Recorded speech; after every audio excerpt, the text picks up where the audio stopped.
بہت بڑے عالم دین امام ابن تیمیہ المتوفا 728 ہجری، وہ ناسبیوں اور شیعہ سے متاثر ہو کر انہوں نے غلو کیا ہے اہل سنت کے عقائد کے اندر. اور میں حوالہ دینے لگا ہوں ان کی سب سے مشہور کتاب منہاج السنہ کی، آپ 7ویں جلد پڑھ لیں، صفوں کے صفحے انہوں نے کالے کیے ہیں صرف ایک حدیث کو ضعیف ثابت کرنے کے لیے. اور بعض اوقات انہوں نے اس کو کہہ دیا یہ جھوٹی روایت ہے، اور وہ حدیث وہ ہے جو حدیث سے متواتر ہے. میرا یہ چیلنج ہے، ابن تیمیہ سے پہلے نہ ابن تیمیہ کے بعد آج تک کسی نے اس حدیث کو ضعیف، کیا اس کو مطلب صحیح حدیث تک بھی نہیں بلکہ متواتر حدیث کہا ہے. من کنت مولاہ فہذا علی مولاہ، جس کا مولا میں اس کا مولا علی، جس کا جگری یار میں اس کا جگری یار علی. یہ حدیث جامعہ ترمذی میں موجود ہے، مسند احمد میں موجود ہے، سنن نسائی الکبریٰ کے اندر موجود ہے، اور کئی کتابوں کے اندر موجود ہے. شیخ البانی نے بھی اسے حدیث متواتر کہا، اور شیخ زبیر علی صاحب رحمہ اللہ نے بھی اسے حدیث متواتر کہا. ہم ان کا کلپ بھی یہاں پر میں ایک ریکارڈڈ ہے میرا، مسئلہ نمبر 102 کا، انشاءاللہ تعالیٰ اس میں وہ ڈال بھی دیں گے کلپ بھی، جس میں نے اس حدیث کا پورا تعارف کروایا ہے، جس کو امام ابن تیمیہ نے منہاج السنہ میں لکھا یہ جھوٹی روایت ہے. بہرحال یہاں پر میں ایک حدیث ضرور بیان کروں گا کہ ہمارے محبوب امام کائنات سید الاولین والآخرین شفیع المذنبین رحمت للعالمین سیدنا و مولانا امام اعظم محمد رسول اللہ صلی اللہ علیہ وآلہ وسلم نے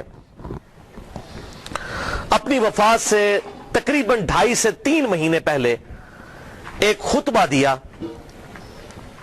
جو اہل سنت اور اہل تشیع کے ہاں کامن پایا جاتا ہے. اس حدیث کو غدیر خم کی حدیث کہتے ہیں. اہل سنت کے ہاں 4 حدیث ہیں اوپر تلے صحیح مسلم میں. انٹرنیشنل نمبر کے مطابق فضائل علی والے چیپٹر میں صحیح مسلم میں 6225 6226 6227 اور 6228 4 طرق امام مسلم رحمہ اللہ تعالی فضائل علی والے چیپٹر میں لے کر آئے. غدیر خم کی حدیث کہ آپ صلی اللہ علیہ وسلم نے حجۃ الوداع سے واپسی پر 18 ذوالحجہ کو خم نامی گاؤں میں پانی کے لیے پڑاؤ کیا، اور آپ صلی اللہ علیہ وسلم نے کنکلوڈنگ گفتگو وہاں پر کی. آپ صلی اللہ علیہ وسلم کے لیے اونٹ کے پالان کا ممبر تیار کیا گیا. آپ صلی اللہ علیہ وسلم نے صحابہ اکرام کو مخاطب کیا اور کہا کہ اے لوگوں آگاہ ہو جاؤ، میں بھی ایک انسان ہوں، قریب ہے کہ اللہ کا قاصد یعنی موت کا فرشتہ میرے پاس آئے اور میں اس کی دعوت قبول کر لوں. ہر شخص نے دنیا سے جانا ہے، میں نے بھی جانا ہے. میں اپنے بعد تم میں 2 بھاری چیزیں چھوڑ کر جا رہا ہوں. ان میں سے پہلی چیز اللہ کی کتاب ہے، اس میں ہدایت ہے، اس میں نور ہے. تم اللہ کی کتاب کو پکڑو، اپنا تعلق اس کتاب کے ساتھ مضبوط کرو. اللہ کی کتاب اللہ کی رسی ہے، جو اسے پکڑے گا ہدایت پر ہوگا، جو اسے چھوڑ دے گا گمراہ ہو جائے گا. وَاعْتَصِمُوا بِحَبْلِ اللَّهِ جَمِيعًا وَلَا تَفَرَّقُوا، یہ ہے اللہ کی رسی.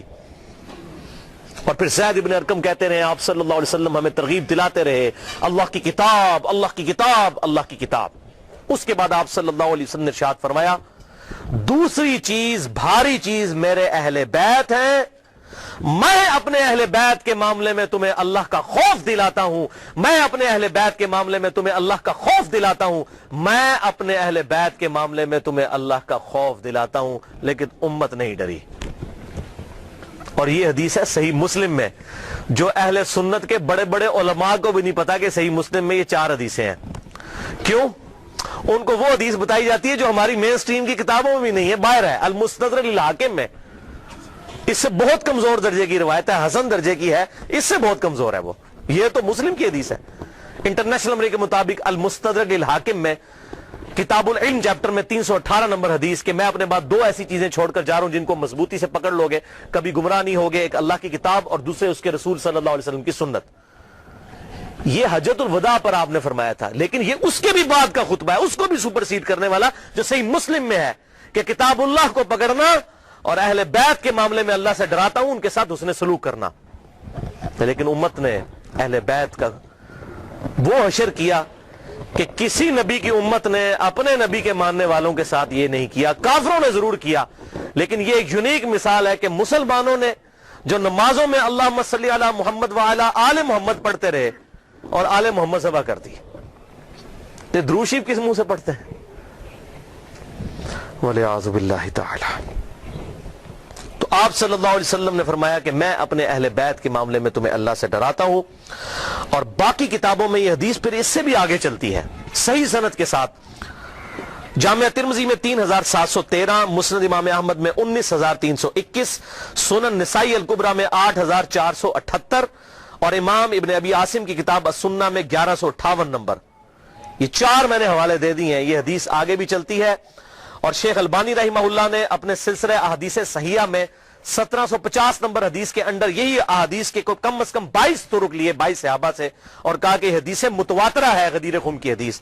اور شیخ زبیر علی زئی صاحب نے بھی مشکات کی تحکیم کے دوران 6091 نمبر حدیث اور 6103 نمبر حدیث کے فٹ نوٹ پہ لکھا کہ یہ حدیث متواترہ ہے غدیر خم کی حدیث، جو آگے بھی چلتی ہے کہ پھر آپ صلی اللہ علیہ وسلم نے سورۃ الاحزاب کی آیت نمبر 6 تلاوت کی، النبی اولا بالمؤمنین من انفسہم وازواجہ امہاتہم. نبی صلی اللہ علیہ وسلم مومنین کی جانوں پر ان کی جانوں سے بڑھ کر حق رکھتے ہیں اور نبی کی بیویاں امت کی مائیں ہیں. پھر آپ صلی اللہ علیہ وسلم نے صحابہ کرام سے مخاطب ہو کر کہا غدیر خم پر، اے میرے اصحاب، اس آیت کی روشنی میں کیا تم گواہی دیتے ہو کہ اللہ تمہارا رب ہے؟ سب نے کہا بلا یا رسول اللہ، کیوں نہیں یا رسول اللہ صلی اللہ علیہ وسلم.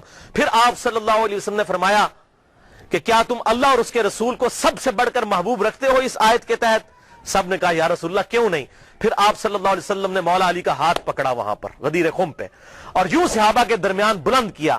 پھر آپ نے کہا من کنت مولاہ فہذا علی مولاہ. پھر جو مجھے دلی محبوب رکھتا ہے وہ علی کو بھی دلی محبوب رکھے، جس کا مولا میں اس کا مولا علی.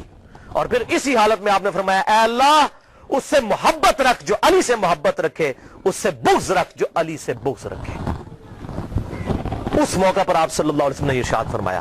تو مولا کا مطلب ہے دلی محبوب، مشکل کشا، حاجت روا نہیں. مولانا ہم اپنے مولویوں کو جو کہہ رہے ہوتے ہیں مولانا، اس کا کیا مطلب ہوتا ہے؟ ہمارے دلی محبوب. قرآن میں آیا سورہ تحریم کی آیت نمبر 4 میں فَإِنَّ اللَّهَ هُوَ مَوْلَاهُ وَجِبْرِيلُ وَصَالِحُ الْمُؤْمِنِينَ. نبی کا مولا ہے اللہ، جبریل، ایمان والے اور تمام فرشتے نبی کے مولا ہیں اور نبی ان کے مولا ہیں دلی محبوب. جو مولا کا مشکل کشا والا معنی ہے وہ اللہ کے لیے خاص ہے. یہاں پر معنی آپ دیکھیں کیا کہا کہ میں تم پر تمہاری جانوں سے بڑھ کر حق رکھتا ہوں دلی محبوب. النبی اولا بالمؤمنین، نبی اولا ہے. اولا مولا یہ تمام الفاظ دلی محبوب کے لیے، جگری یار کے لیے. تو یہ اس کا مشکل کشا معنی لینا بالکل ظلم ہے بھائیو. قرآن پاک میں واضح طور پر آیا ایاک نعبد و ایاک نستعین، اے اللہ ہم صرف تیری ہی عبادت کرتے ہیں، غائب میں مدد کے لیے صرف تجھی کو پکارتے ہیں. یہ تو جھگڑا ہی نہیں ہے کہ سیدنا علی رضی اللہ تعالیٰ عنہ کو اختیار ہے یا نہیں. مولا علی کو اختیار ہو، شیخ عبد القادر جیلانی کو اگر اختیار ہو تب بھی ان کو غائب میں دعا کے لیے نہیں پکار سکتے. مولا علی اپنی نمازوں میں اللہ کو پکارتے تھے. مولا علی کا ماننے والا وہی ہوگا جو مولا علی کی سنت پر عمل کرتے ہوئے اللہ کو پکارے گا یا حی یا قیوم برحمتک استغیث، حسبنا اللہ ونعم الوکیل، لا الہ الا انت سبحانک انی کنت من الظالمین. بارش کون برساتا ہے؟ اللہ. ڈیوٹی کس کی ہے؟ فرشتوں کی. تو بارش فرشتوں سے مانگیں گے یا اللہ سے؟ اللہ سے. تو سیدنا علی کو اگر اختیار ہو بھی تب بھی ان کو پکاریں گے نہیں. ہاں ظاہری اسباب وہ معاملہ بالکل ڈیفرنٹ ہے. میں آپ کو کہتا ہوں مجھے پانی پلا دے، بالکل ٹھیک ہے، لیکن آپ وہاں بغداد میں دفن ہیں، بغداد میں بھی قبر میں، اور کہتے ہیں میں آپ کو کہتا ہوں مجھے پانی پلا دیں، وہی بات وہی جملہ صرف کوآرڈینیٹس فریم آف ریفرنس بدلنے کی وجہ سے غائب میں پکارنا ہو جائے گا. اور غائب میں پکارنا عبادت ہے اور عبادت جو ہے وہ اللہ کے ساتھ خاص ہے. اسی لیے قرآن میں کہا گیا ایاک نعبد، اے اللہ عبادت بھی تیری کرتے ہیں، و ایاک نستعین، اور غائب میں مدد یعنی دعا کے لیے اپروپریٹ ٹرانسلیشن ہے ایاک نستعین کی، دعا تجھ سے کرتے ہیں. دعا ہوگی اللہ سے. بہرحال اسی حدیث غدیر خم کی حدیث کی سپورٹ میں وہ صحیح مسلم میں کہتا ہوں بڑی اسٹانشنگ حدیث ہے، جو مولا علی نے صفین کے مقام پر جب تحکیم کا ایشو اٹھنے والا تھا اس وقت اصحاب کو جمع کر کے کہا.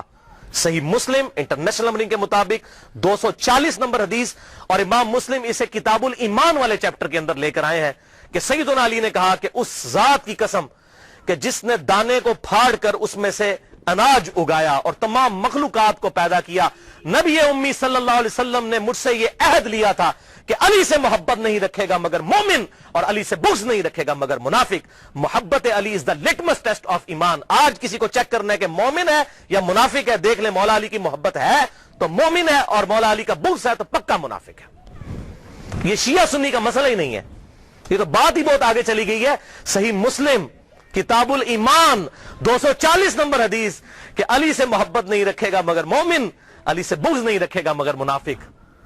اور یہ پرٹیکولرلی دو ہی لوگوں کے بارے میں یہ بات آئی ہے.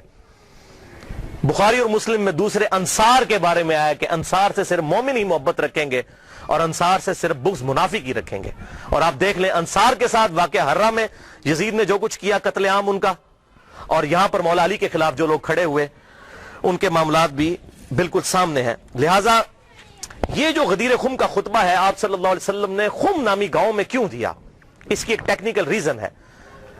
حجۃ الوداع پہ بھی آپ یہ بات کر سکتے تھے.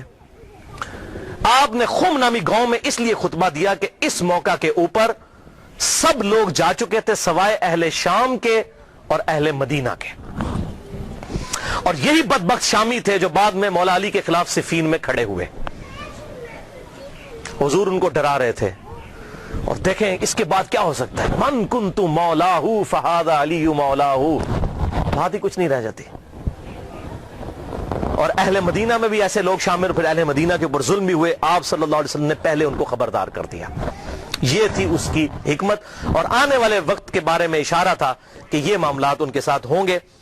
بہرحال اس معاملے میں جن لوگوں نے بھی سیدنا علی کے ساتھ زیادتی کی، چاہے وہ حضرت امیر معاویہ رضی اللہ تعالیٰ عنہ ہو، یا حضرت مغیرہ ابن شعبہ رضی اللہ عنہ ہو، یا حضرت عمر ابن عاص رضی اللہ عنہ ہو، ہم کسی پر لعنت کرنے کے قائل نہیں ہیں، لیکن ان کی غلطیوں کا جھوٹا دفاع بھی نہیں کرتے، اور نہ ہم رافضیوں کی طرح ان پر لعنت کرتے ہیں. ان کا معاملہ ہم اللہ کے سپرد کرتے ہیں. غلطی جو ہے 100 بسم اللہ بیان ہوگی. حضرت آدم سے زیادہ کسی کا مرتبہ نہیں، 7 دفعہ ان کی غلطی بھی قرآن میں بیان ہوئی ہے. غلطی بیان کرنے کا مقصد یہ نہیں ہوتا آپ نے کسی کو ذلیل کر دیا، ورنہ یہ محدثین نے ذلیل کیا معاذ اللہ. اگر یہی چیز ہوتی اور بخاری اور مسلم میں یہ حدیث کیوں آتی، تو اس پہ میرا پورا ایک علیحدہ سے ریسرچ پیپر یہ والا میں نے جو بتایا، اور لیکچرز بھی موجود ہے کہ کس طرح حضرت علی کو جمعے کے خطبوں میں گالیاں نکالی جاتی تھی. بخاری میں، مسلم میں، ابو داؤد میں، ترمذی میں، نسائی میں، ابن ماجہ میں کتنی احادیث موجود ہیں. تو یہ ممبروں پر مولا علی پر لعنت کرنے کی بدعت بنو امیہ کے دور میں جاری ہوئی. لہٰذا شیعان علی وہ ہوں گے جو علی کی سنت پر عمل کریں گے. مولا علی کو خوارج نے کافر کہا، لیکن مولا علی نے ان کے جنازے خود پڑھائے اور کہا کہ یہ میرے بھائی تھے، بگوڑے ہو گئے، میں ان کو مسلمان سمجھتا ہوں، اور ان کے لیے دعا کی اللہم اغفر لحینا و میتنا. جبکہ دوسری طرف بنو امیہ کے ماننے والے وہ لوگ ہیں جو حضرت علی پر ممبروں پر لعنت کرتے تھے، اور آج ان کی باقیات اس فارم میں موجود ہے کہ وہ باقی صاحب کے اوپر لعنت کرتے ہیں. مولا علی کا ماننے والا وہ ہوگا جو بنو امیہ کی بدعت پر نہ چلے، مولا علی کی سنت پر چلے. یہ فرق سمجھ لیجئے. تو شیعان علی سے مراد علی کے گروہ کے لوگ. خالی ٹائٹل لگا لینے سے نہیں. آج سنی کون کون نہیں اپنے آپ کہتا، بریلوی کہتے ہیں ہم سنی ہیں، دیوبندی کہتے ہیں ہم سنی ہیں، اہل حدیث کہتے ہیں ہم سنی ہیں، لیکن ایک دوسرے سے پوچھیں وہ کہتے ہیں نہیں اسی سنی ہے، دوسرا سنی نہیں ہے. تو ٹائٹل آپ لگاتے رہے. بے شک شراب کی بوتل کے بعد روح افزا لکھ لینے سے روح افزا بن جائے گی، یہ جامع شیری بن جائے گی؟ نہیں. اصل تو بات یہ کہ واقعی علی کا شیعہ کون ہے. شیعہ علی کا وہی ہوگا، علی کے گروہ کا آدمی وہی ہوگا جو مولا علی کی سنت پر عمل کرنے والا ہوگا. اور مولا علی نے ہمیں یہی درس دیا ہے کہ کسی بھی شخص کے اوپر لعنت نہ کی جائے. یہ لعنت کرنا تو بنو امیہ کی بدعت ہے. جو ان کے طریقے پر چلنا چاہتے ہیں، ان کی پارٹی میں قیامت والے دن اٹھنا چاہتے ہیں تو بے شک اٹھیں. ہم تو مولا علی کے ساتھ ہیں، دنیا میں بھی انشاءاللہ اور آخرت میں بھی انشاءاللہ مولا علی کے ساتھ اٹھائے جائیں گے انشاءاللہ تعالی، اور اہل بیت کے ساتھ. اب حدیث متواتر کا انکار اہل سنت کے ہاں کفر ہوتا ہے. تو مبشرہ میں ربانی صاحب آپ ذرا جرأت کریں اور اپنے جو روحانی بزرگ ہیں امام ابن تیمیہ ان کے اوپر کفر کا فتویٰ لگائیں، میرے اصول پہ نہیں، اپنے اصول کے اوپر، جنہوں نے حدیث متواتر کا انکار کیا ہے. اب مجھے پتا چلے گا کہ آپ کی کتاب و سنت سے کتنی محبت ہے اور آپ کی کتنی محبت اپنے بزرگوں کے ساتھ ہے. جو آپ باقیوں کہتے ہیں جی لوگ کتاب و سنت کے مقابلے پہ اپنے بزرگوں کو نہیں چھوڑتے، تو اب آپ پہ بھی امتحان آ گیا. ایک اپنا بابا اپنا قربان کرنے کے لیے تیار ہو جائے نا، جس نے حدیث متواتر کا انکار کیا ہے. امام ابن تیمیہ المتوفی 728 ہجری، انہوں نے منہاج السنہ کے اندر حدیث متواتر کا انکار کیا ہے. اور یہ الحمدللہ میرے ریسرچ پیپر جو ہیں ان کے اندر بالکل مقدمہ اہل سنت کا میں نے واضح کیا ہے. میرا ای میل ایڈریس ہے mirza_95@yahoo.com. اس پہ مجھے ای میل کر کے اس کا PDF بھی آپ منگوا سکتے ہیں. تو بھائیو یہاں پر یہ یاد رکھیں، یہ کوئی چھوٹا معاملہ نہیں ہے سیدنا علی کے بارے میں اس طرح کی بات کر دینا اور ان کے ساتھ بغض کا اظہار کر دینا. صحیح سند کے ساتھ فضائل صحابہ احمد بن حنبل کی کتاب ہے، اس میں 2 روایتیں موجود ہیں۔ پہلی روایت ہے سیدنا علی رضی اللہ تعالیٰ عنہ کہتے ہیں کہ میری وجہ سے 2 فرقے گمراہ ہوں گے، ایک میری محبت میں غلوف کر کے اور ایک میری دشمنی میں غلوف کر کے۔ اور دوسرا طرق اس کا آتا ہے، ایک اور طریق، کہ میری وجہ سے 2 فرقے دوزخ میں جائیں گے، ایک میری محبت میں غلوف کر کے اور ایک میری دشمنی میں غلوف کر کے۔ یہ حدیث موقوف ہے، فضائل صحابہ امام احمد بن حنبل کی کتاب۔ اس کی مرفوع روایت بھی طبرانی میں رسول اللہ سے بھی موجود ہے صلی اللہ علیہ وسلم، لیکن وہ روایت ضعیف ہے۔ یہ روایت صحیح ہے، اور ظاہر سیدنا علی کو یہ غیبی خبر آپ صلی اللہ علیہ وسلم کے بتانے سے ہی پتہ چلی ہے۔ یہی محدثین کا اتفاق ہے، جب کوئی غیبی خبر کوئی صحابی بیان کرے گا وہ موقوف ہوتی ہے آپ صلی اللہ علیہ وسلم کے بتانے پر۔ تو یہ سیدنا علی سے نفرت کی وجہ سے، بغض اور محبت کی وجہ سے 2 فرقے دوزخ میں جائیں گے، اہل سنت تو درمیان میں ہے۔ اب میں یہ پوچھتا ہوں کہ ہمیں تو یہ پٹی پڑھائی جاتی ہے جی، یہ رافضی جو ہیں یہ محبت میں غلوف کرتے ہیں، تو میں یہ پوچھتا ہوں یہ دشمنی میں غلوف کرنے والے کون ہیں اور یہ قیامت تک پیدا ہوں گے؟ ذرا اپنی صفوں میں ہم تلاش کریں نا، ناسبی گھسے ہوئے ہیں، اور اکثر ناسبی تو اہل حدیث کے یہاں ہی گھسے ہوئے ہیں، اگرچہ اہل حدیث ان کو آن نہیں کرتے، لیکن پھر ان کی مسجدوں میں نمازیں بھی پڑھاتے ہیں، ان کی مسجدوں کے خطیب بھی ہوتے ہیں۔ یہ ہمارے اکیڈمی کے بالکل پاس وہ سب سے بڑا خبیث ناسبی فیض عالم صدیقی، جس نے پوری دنیا کے اندر ناسبیت جو ہے وہ پھیلانے کے لیے کوشش کی ہے، وہ اہل حدیث مسجد کا امام تھا۔ ابھی اس کا بیٹا سرگودا کے اندر ایک اہل حدیث مسجد میں امامت کرتا ہے نا۔ تو اپنی جو چارپائی کے نیچے بھی ڈنڈا پھیرنے کی ضرورت ہے کہ یہ ناسبی گھسے تو نہیں ہوئے ہم اہل سنت کے اندر، پھر پتہ چل جائے گا۔ اور رافضیوں کو پیٹتے رہتے ہیں، ہمیں تو نہ رافضیوں کے ساتھ کوئی ہمدردی ہے اس اعتبار سے، اور نہ ناسبیوں کے ساتھ ہمدردی ہے، ہمیں ہر کلمہ گو کے ساتھ ہمدردی ہے اس حوالے سے کہ وہ اپنی اصلاح کر لے، چاہے وہ کسی بھی مکتبہ فکر کے ساتھ ہو، اور وہ الحمدللہ حق بات کو قبول کرے۔ تو بہرحال یہ وہ بات یہ ہے کہ اپنے اوپر جب بات آتی ہے تو پھر پتہ چلتا ہے کہ حق قبول کرنا کتنا آسان ہے۔